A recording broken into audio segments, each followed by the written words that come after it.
അള്ളാഹുവിൻ്റെ അൽ അസ്മാഉൽ ഹുസ്നയിൽപ്പെട്ട വളരെ മഹത്തരമായ ഒരു ഇസ്മാണ് നൂറുൻ എന്നത്. പ്രകാശം എന്ന് നമുക്കിതിന് അർത്ഥം പറയാം. ഇതിൻ്റെ അബ്ജദിയത്ത് 256 പരിശുദ്ധ ഖുർആനിൽ ഒരു പ്രാവശ്യമാണ് ഇത് വന്നിട്ടുള്ളത്. സർവ വസ്തുക്കളെയും ഇല്ലായ്മയിൽ നിന്ന് ഉണ്മയിലേക്ക് വെളിവാക്കിയവൻ. സർവ വസ്തുക്കളുടെയും റാത്തിനെ, തടികളെ ഇവിടെ സൃഷ്ടിച്ചവൻ, എല്ലാത്തിനെയും പ്രകാശിപ്പിക്കുന്നവൻ, വ്യക്തമായ തെളിവുകൊണ്ട് അള്ളാഹുവിൻ്റെ ഔലിയാഇൻ്റെ മേലിൽ, ഇഷ്ടദാസന്മാരുടെ മേലിൽ അവ്യക്തമാകാത്തവൻ, കണ്ണുകളെ കൊണ്ട് തന്നെ കാണാൻ തരപ്പറ്റുന്ന രൂപത്തിൽ പ്രകാശം ഉള്ളവൻ,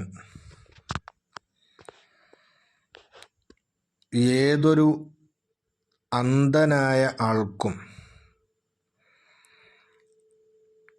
അള്ളാഹുവിൻ്റെ പ്രകാശം കൊണ്ട് കാഴ്ച കൊടുക്കുന്നവൻ, ഏതൊരു വിഡ്ഢിയായ മനുഷ്യനെയും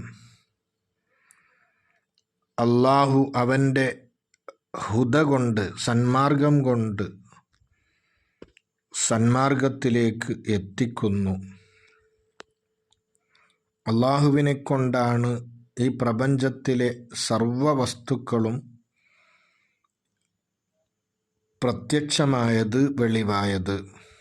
സ്വന്തം റാത്തിൽ വെളിവായവനും മറ്റുള്ളതിനെ വെളിവാക്കുന്നവനായ അള്ളാഹു. ഈ രൂപത്തിലൊക്കെ നൂറ് എന്ന ഇസ്മിനെ പണ്ഡിതന്മാർ വിശദീകരിച്ചിട്ടുണ്ട്. അള്ളാഹുവിനെക്കുറിച്ച് അള്ളാഹുവാണ് നൂറ്, അഥവാ എല്ലാ വസ്തുക്കളെയും ഇവിടെ ഇല്ലായ്മ എന്ന ഇരുട്ടിൽ നിന്ന് ഉണ്ടാവുക എന്ന വെളിച്ചത്തിലേക്ക് കൊണ്ടുവന്നവൻ എന്ന തിരിച്ചറിവിലേക്ക് എത്തിയാൽ തീർച്ചയായും അള്ളാഹുവിൻ്റെ വുജൂദ് കൊണ്ട് മറ്റു വസ്തുക്കളെ ഒക്കെ അവൻ നശിപ്പിക്കുന്നത് കാണാം. എന്ന് പറഞ്ഞാൽ മറ്റു വസ്തുക്കൾ അവനിൽ നിന്ന് നശിച്ചു പോകും. അള്ളാഹു മാത്രമേ അവനിൽ ഉണ്ടാവുകയുള്ളൂ. മറ്റുള്ള എല്ലാ വസ്തുക്കളും അള്ളാഹുവിൻ്റെ ശുഹൂദ് കൊണ്ട്, അള്ളാഹുവിനെ ദർശിക്കൽ കൊണ്ട് അവനിൽ ഇല്ലാതെയാകുന്നു. അവൻ ലാ മശ്ഹൂദ ഇല്ലല്ലാ എന്ന അവസ്ഥയിലേക്കും, അഥവാ അള്ളാഹുവിനെ അല്ലാതെ കാണപ്പെടുന്നില്ല. ഇവിടെ കാണപ്പെടുന്ന ഏതൊരു വസ്തുവും അള്ളാഹുവാണ്. അള്ളാഹുവിനെ അല്ലാതെ മറ്റൊന്നിനെയും ഇവിടെ കാണപ്പെടുന്നില്ല എന്ന ഒരു അവസ്ഥയിലേക്കും, പിന്നീട് ലാ മൗജൂദ ഇല്ലല്ലാ, ഇവിടെ അള്ളാഹു അല്ലാത്ത ഒന്നും ഇല്ല എന്ന ഒരവസ്ഥയിലേക്കുമൊക്കെ അവൻ എത്തുന്നു. അള്ളാഹുവാണ് നൂറ് എന്ന ഒരു തിരിച്ചറിവിലേക്ക് എത്തിയാൽ, നൂറ് എന്ന ഇസ്മുമായിട്ട് ബന്ധം പുലർത്തേണ്ടത് മഹത്തുക്കൾ പഠിപ്പിച്ചു. എല്ലാ വസ്തുക്കളും അള്ളാഹുവിൽ നിന്ന് ഉള്ളതാണ്, അള്ളാഹുവിനെ കൊണ്ട് ഇവിടെ ഉണ്ടായതാണ് എന്ന് കാണലാണ്. അപ്പോൾ ഏതൊരു കാര്യത്തിലും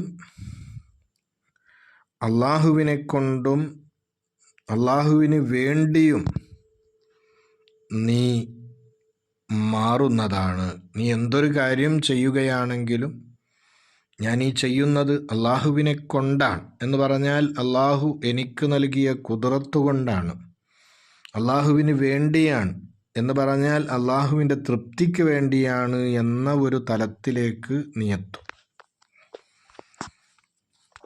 ഈ ഇസ്മ കൊണ്ട് സ്വഭാവം ശ്രദ്ധിക്കുക എന്ന് പറഞ്ഞാൽ മഹത്തുക്കൾ പഠിപ്പിച്ചു, എല്ലാ ഖൈറിനെയും എല്ലാ സന്മാർഗത്തെയും നീ വെളിവാക്കുന്നവനാകണം. നീ ഒരു നൂറാകണം. നൂറ് എന്ന് പറഞ്ഞാൽ വെളിവാക്കുന്നവൻ എന്ന് നാം അതിനർത്ഥം പറഞ്ഞു. അപ്പോൾ എല്ലാ ഖൈറിനെയും നന്മയെയും എല്ലാ സന്മാർഗത്തെയും നീ വെളിവാക്കുന്നവനാവുക. കഴിവിൻ്റെ പരമാവധി എല്ലാവർക്കും നീ വെളിച്ചമായി മാറണം. മറ്റുള്ളവർ ദാരിദ്ര്യത്തിൻ്റെ ഇരുട്ടിൽ തപ്പുമ്പോൾ, അറിവില്ലായ്മയുടെ ഇരുട്ടിൽ തപ്പിക്കൊണ്ടിരിക്കുമ്പോൾ അവരെയൊക്കെ ഐശ്വര്യത്തിൻ്റെ വെളിച്ചത്തിലേക്കും ഇൽമിൻ്റെ വെളിച്ചത്തിലേക്കും കൊണ്ടുവരുന്ന ഒരു നൂറായി നീ മാറണം. അതുപോലെ തന്നെ നിൻ്റെ ഹൃദയം അള്ളാഹുവിൻ്റെ മഅരിഫത്തിൻ്റെ പ്രകാശം കൊണ്ട് പ്രകാശിക്കുന്നതാകണം. അതുപോലെ മറ്റു സൃഷ്ടികളുടെ ഹൃദയങ്ങൾക്ക് നീ പ്രകാശം കൊടുക്കണം. അൽ ഇൽമു നൂറുല്ലാഹി ഹക്കൻ എന്നാണല്ലോ. യഥാർത്ഥമായ ഇൽമ്, അറിവ്, അത് അള്ളാഹുവിൻ്റെ പ്രകാശമാണ്. ആ പ്രകാശം കൊണ്ട് മറ്റു അടിമകളുടെ ഹൃദയത്തെ പ്രകാശിപ്പിക്കുന്നവനാവുക. ഈ രൂപത്തിലെല്ലാം ആണ് ഈ ഇസ്മ കൊണ്ട് സ്വഭാവം ശ്രദ്ധിക്കേണ്ടത്. നൂറ് എന്ന ഇസ്മിൻ്റെ പ്രത്യേകതയായി മഹത്തുക്കൾ പഠിപ്പിക്കുന്നത് കാണാം. ഇതിൻ്റെ അബ്ജദീയത്ത് പ്രകാരമോ അതിലധികമോ ചൊല്ലിക്കഴിഞ്ഞാൽ തീർച്ചയായും ഇത് ചൊല്ലുന്നവൻ്റെ ഹൃദയവും അവൻ്റെ അവയവങ്ങളും വലിയതായ നിലക്ക് പ്രകാശിക്കുന്നതാണ്.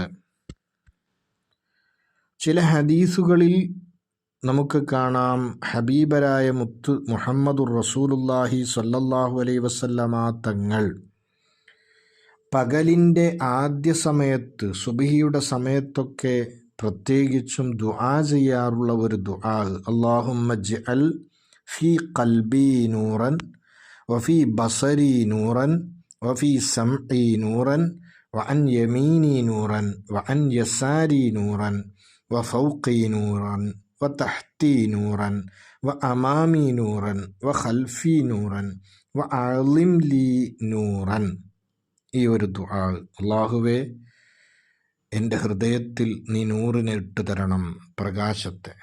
എൻ്റെ കാഴ്ചയിലും എൻ്റെ കേൾവിയിലും എൻ്റെ വലത് ഭാഗത്തും എൻ്റെ ഇടത് ഭാഗത്തും എൻ്റെ മുകളിലും താഴെയും മുമ്പിലും പിന്നിലും എല്ലാം നീ നൂറിനെ ആക്കിത്തരണം, പ്രകാശത്തെ ആക്കിത്തരണം.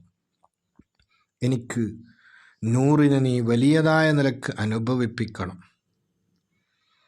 ഏറ്റവും വലിയ നൂറ് ഹബീബരായ മുഹമ്മദുർ റസൂലുള്ളാഹി സ്വല്ലല്ലാഹു അലൈഹി വസല്ലമ തങ്ങളാണ്. അപ്പം ആ ഒരു നൂറിനെ ആക്കണമെന്ന് നമ്മെക്കൊണ്ട് ദുആ ചെയ്യിപ്പിക്കൽ കൂടി ഈ ദുആ കൊണ്ട് ഉദ്ദേശിക്കുന്നു. അതേപോലെ തന്നെ ഈ ഇസ്മിനെ ധാരാളം ചൊല്ലുമ്പോൾ അവന് ഹൃദയശുദ്ധി ഉണ്ടാകുന്നു. കൽബിലുള്ള കിബറിൻ്റെ ഇരുട്ടും റിയാഇൻ്റെ ഇരുട്ടും അസൂയയുടെ ഇരുട്ടുമൊക്കെ നീങ്ങി ഹൃദയം പരിശുദ്ധതയുടെ പ്രകാശമുള്ളതായി മാറുന്നു. കൽബ് ലംഘി മരിക്കാൻ അവന് കഴിയുന്നു. യാ നൂറു യാ അല്ലാ എന്ന ഇസ്മ ചൊല്ലുമ്പോൾ അതിൻ്റെ കൂടെ നൂറ്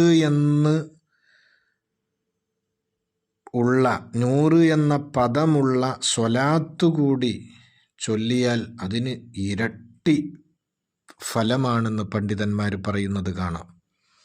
നമുക്കൊക്കെ അറിയുന്നൊരു സ്വലാത്ത്, അല്ലാഹുമ്മ സ്വല്ലി അലന്നൂരി വ അഹ്ലിഹി.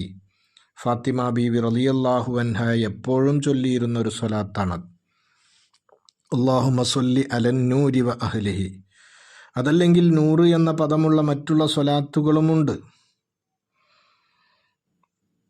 അപ്പം അത്തരത്തിലുള്ള സ്വലാത്തുകൾ കൂടി നൂറെന്ന ഇസ്മിൻ്റെ കൂടെ കൂട്ടിച്ചൊല്ലിയാൽ അതിന് വലിയ ഫലം ഉണ്ട് എന്നാണ് അള്ളാഹു നൂറ് കൊണ്ട് നമ്മളുടെ ശരീരവും കൽബും റൂഹും സർവസ്വവും പ്രകാശിപ്പിച്ചു തരട്ടെ. ആമീൻ.